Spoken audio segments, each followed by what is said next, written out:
ओम श्री गणेशाय नमः। दीपावली की कथा। दीपावली के पर्व से जुड़ी अनेकों पौराणिक कथाएं हैं। इस लेख में हम आपके लिए लेकर आए हैं इस पर्व से संबंधित सबसे लोकप्रिय एवं प्रचलित कथाएं। दीपावली की पहली कथा। साहूकार की कथा। किसी गांव में एक साहूकार रहता था। उसकी बेटी हर दिन पीपल के पेड़ पर जल चढ़ाने के लिए जाती थी। जिस पीपल के पेड़ पर वह जल चढ़ाती थी उस पेड़ पर मां लक्ष्मी जी वास करती थी। एक दिन लक्ष्मी जी ने साहूकार की बेटी से कहा कि क्या आप मेरी सहेली बनोगी। लड़की ने उत्तर में कहा कि मैं आपको अपने पिता से पूछकर बताऊंगी। घर आकर साहूकार की बेटी ने अपने पिता को पूरी बात बताई। बेटी की बात सुनकर साहूकार ने कहा, ठीक है बेटी, तुम उनसे मित्रता कर लो।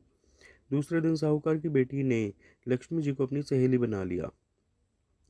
इस प्रकार दोनों की बात शुरू हो गई और उनकी मित्रता गहरी होती चली गई। एक दिन लक्ष्मी जी अपनी सहेली को अपने घर ले आईं। लक्ष्मी जी ने अपने घर में अपनी सखी का खूब आदर किया। उसे सोने की थाली में पकवान परोसे और सोने की चौकी पर ही भोजन कराया। साथ ही जाते समय लक्ष्मी जी ने उसे दुशाला भी भेंट की। जब साहूकार की बेटी अपने घर लौटने लगी तो लक्ष्मी जी ने उससे पूछा कि वह उन्हें कब अपने घर बुलाएगी। साहूकार की बेटी ने लक्ष्मी जी को अपने घर बुला लिया, लेकिन आर्थिक स्थिति ठीक न होने के कारण वह इस असमंजस में थी कि क्या वह अपनी सखी का स्वागत अच्छे से कर पाएगी। साहूकार अपनी बेटी की मनोदशा को समझ गया। उसने बेटी को समझाते हुए कहा कि बेटी, तुम परेशान मत हो और तुरंत घर की साफ सफाई कर चौका मिट्टी से लीप दो। साथ ही तुम लक्ष्मी जी के नाम पर 4 बत्ती वाला दिया भी जला दो। उसी समय संयोगवश एक चील साहूकार के घर के ऊपर से गुजरी और एक नौलखा हार उनके घर में गिराकर चली गई। जब साहूकार की बेटी को यह हार मिला तो उसने उसे बेच दिया और उससे मिलने वाले धन से भोजन की तैयारियों में लग गई। थोड़ी ही देर बाद जब माँ लक्ष्मी भगवान गणेश के साथ साहूकार के घर आईं तो उसकी बेटी और अपनी सखी द्वारा किए गए प्रबंधों और निष्ठा से अत्यंत प्रसन्न हो गईं। इसके बाद उन्होंने साहूकार और उसकी बेटी पर अपार कृपा बरसाई और फिर वहां से चली गई। लक्ष्मी जी के जाने के बाद भी उनके घर में फिर कभी भी किसी चीज़ की कमी नहीं हुई। हे महालक्ष्मी, जैसे आप साहूकार और उसकी बेटी पर प्रसन्न हुई, वैसे ही हम पर भी प्रसन्न होकर अपनी कृपा बरसाना। एक दूसरी कथा के अनुसार, एक समय की बात है, एक राजा शिकार खेलने के लिए जंगल में गया। उस घने जंगल में वह मार्ग भूल गया और भूख प्यास से व्याकुल हो उठा। तभी उसने वहां एक लकड़हारे को लकड़ियां काटते देखा। राजा ने उसके पास जाकर कहा, भाई, मैं बहुत भूखा प्यासा हूँ और मार्ग भटक गया हूँ। तुम्हारे पास कुछ खाने पीने के लिए है क्या। लकड़हारा बोला, यहाँ से थोड़ी दूर पर एक बावड़ी है, मैं वहाँ से आपके लिए पानी लाता हूँ। तब तक आप यह मेरी पोटली में बंधी हुई रोटी खा लीजिए। और ऐसा कहकर उसने पोटली से निकालकर एक मोटी सी रोटी राजा के आगे परोस दी। साथ ही थोड़ा सा साग भी रोटी पर रख दिया। राजा ने रोटी खाई और पानी पिया। तृप्त होकर राजा ने उस लकड़हारे से कहा, मुसीबत में तुमने मेरी मदद की है। यदि तुम्हें कभी मेरी ज़रूरत पड़े तो मेरे पास आ जाना, मैं तुम्हारी सहायता करूंगा। लकड़हारे ने हाथ जोड़कर प्रेम से राजा को विदा किया और कहा, कभी जरूरत पड़ी तो वह राजा के पास सहायता मांगने अवश्य जाएगा। कुछ दिनों के बाद उस जंगल के सारे पेड़ कट गए जिनकी लकड़ी काट के लकड़हारा कोयला बनाता था। अब वह जीविका चलाए तो कैसे, लकड़ी कहाँ से काटे। इससे लकड़हारा बहुत दुखी हो गया। उसी हाल में वह राजा के पास पहुंचा और कहा, महाराज, मैं जिस जंगल से लकड़ियाँ काटता था वहाँ अब कोई पेड़ नहीं रहे। अब जीविका का मेरे पास कोई साधन नहीं है, इसलिए मैं आपकी शरण में आया हूँ कि मुझे कोई मदद मिल जाए तो मेरी रोजी रोटी चल जाए। लकड़हारे को ऐसे हाल में देखकर राजा ने कहा, मैं तुम्हारी मदद अवश्य करूंगा, तुम बिल्कुल चिंता न करो। उसके चले जाने पर राजा ने मंत्रियों को बुलाकर निर्णय लिया कि नगर के दक्षिण में राजा का चंदन के वृक्षों का जो वन है वह लकड़हारे को दे दिया जाए। इस प्रकार वह वन लकड़हारे को दे दिया गया। कुछ समय बाद राजा अपने मंत्रियों को साथ लेकर उस वन में पहुंचे जो लकड़हारे के नाम कर दिया गया था, किंतु वहां अब कोई वन नहीं था, ना कोई पेड़। लेकिन थोड़ी देर तक खोजबीन करने के बाद कुछ दूरी पर ही चंदन के कुछ पेड़ दिखाई दिए। साथ ही उनके पीछे बैठा लकड़हारा भी नजर आया, निराश, उदास और विचार मग्न। राजा ने उसके पास जाकर पूछा, अरे तुम चिंता में क्यों डूबे हो और यह हरा भरा वन वीरान कैसे हो गया। लकड़हारे ने प्रणाम करके कहा, आपकी कृपा से इतने साल तो कट गए, अब यही कुछ पेड़ रह गए हैं, अब थोड़े दिनों में ये भी जल जाएंगे।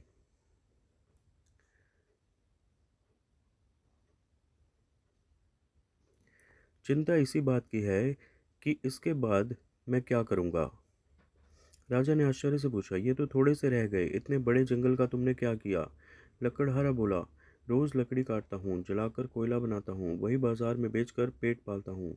राजा ने दुखी आवाज में कहा, अरे अभागे लकड़हारे, यह क्या किया तुमने? यह तो चंदन का जंगल था, उसे जलाकर कोयला क्यों बना दिया? लकड़हारे ने हैरानी से पूछा, यह चंदन क्या होता है? राजा बोला, अच्छा होता यदि तुम यह जानते। जाओ, इन बचे हुए पेड़ से एक लकड़ी का टुकड़ा काट कर लाओ और इसे ले जाकर उसे बाजार में बेच दो। यह सुनकर लकड़हारे ने वैसा ही किया। उसने बाजार जाकर एक दुकानदार को वह लकड़ी खरीदने के लिए दिखाई। उस दुकानदार ने जैसे ही देखा कि लकड़ी तो असली चंदन की है, उसने तुरंत लकड़हारे से 10 रुपये में उस लकड़ी को खरीदने की बात कही। लकड़हारे ने जब इतने से लकड़ी के टुकड़े का मोल 10 रुपये सुना तो वह सिर पकड़कर बैठ गया और जोर जोर से रोने लगा, क्योंकि उसने जाने अपनी अज्ञानता में कितनी ही चंदन की लकड़ी यूं ही जला दी थी, जिससे बने कोयले का दाम उसे न के बराबर मिलता था। इससे वह मुश्किल से दाल रोटी भर ही खा पाता था। अब उसे पता चला कि जिस लकड़ी को जलाकर वह कोयले के रूप में बेचता रहा है वह कितनी मूल्यवान थी, कितनी बड़ी संपत्ति का उसने विनाश कर दिया। इस प्रकार बुद्धि और ज्ञान के अभाव में उस लकड़हारे ने बहुत बड़ी भूल कर दी थी और अंत में उसके पास पछताने के सिवा कुछ नहीं बचा था। यह कहानी हमें यह सिखाती है कि परमात्मा ने भी हमारे किसी पुण्य कर्म से प्रसन्न होकर हमें मानव जीवन का चंदन बन दिया है। इसलिए हमें इस जीवन को वासनाओं, घृणों घृणा और पाप की अग्नि में जलाकर राख नहीं करना चाहिए, बल्कि हमें इसका शुभ कर्मों में उपयोग करना चाहिए, ताकि हमारा तीनों लोकों में कल्याण हो। यह क्या कहानी हमें ज्ञान और बुद्धि का महत्व समझाती है। इसलिए दीपावली पर बुद्धि और विद्या के प्रदाता कहे जाने वाले भगवान गणेश और माता सरस्वती की पूजा का विशेष विधान है। श्री राम का अयोध्या वापस आना। धार्मिक ग्रंथ रामायण में यह कहा गया है कि जब 14 वर्ष का वनवास काटकर राजा राम लंका नरेश रावण का वध कर वापस अयोध्या आए थे, उन्हीं के वापस आने की खुशी में अयोध्या वासियों ने अयोध्या को दियों से सजाया था। अपने भगवान के आने की खुशी में अयोध्या नगरी दियों की रोशनी में जगमगा उठी थी। एक अन्य कथा के अनुसार भगवान कृष्ण ने दीपावली से एक दिन पहले नरकासुर का वध किया था।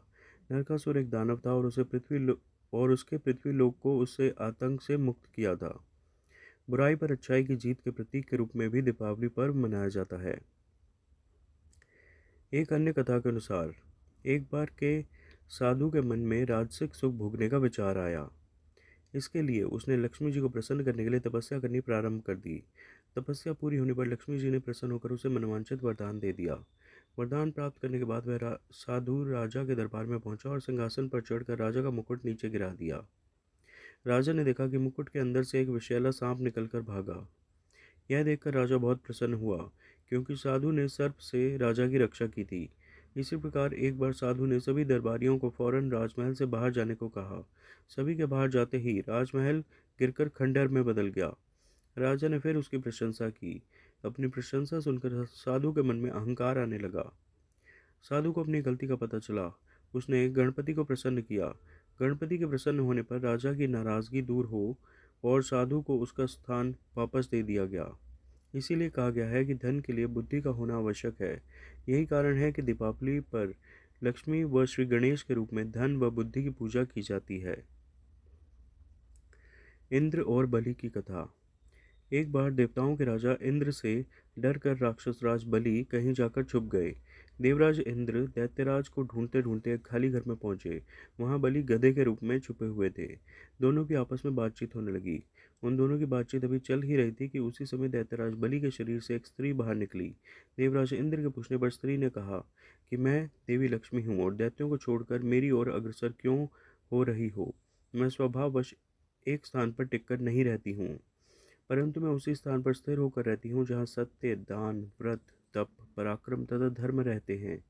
जो व्यक्ति सत्यवादी होता है, जितेंद्रिय होता है, ब्राह्मणों का हितैषी होता है, धर्म की मर्यादा का पालन करता है, उपवास व तप करता है, प्रतिदिन सूर्योदय से पहले जागता है और समय से सोता है, दीन दुखियों, अनाथों, वृद्ध, रोगी और शक्तिहीनों को सताते नहीं है, अपने गुरुओं की आज्ञा का पालन करते हैं, मित्रों से प्रेम व्यवहार करता है। आलस्य, निद्रा, अप्रसन्नता, असंतोष, कामुकता और विवेकहीनता आदि बुरे गुण जिसमें नहीं होते हैं, उसी के यहाँ मैं निवास करती हूँ। इस प्रकार यह स्पष्ट है कि लक्ष्मी जी केवल वहीं स्थायी रूप से निवास करती हैं जहाँ उपरोक्त गुण युक्त व्यक्ति निवास करते हैं।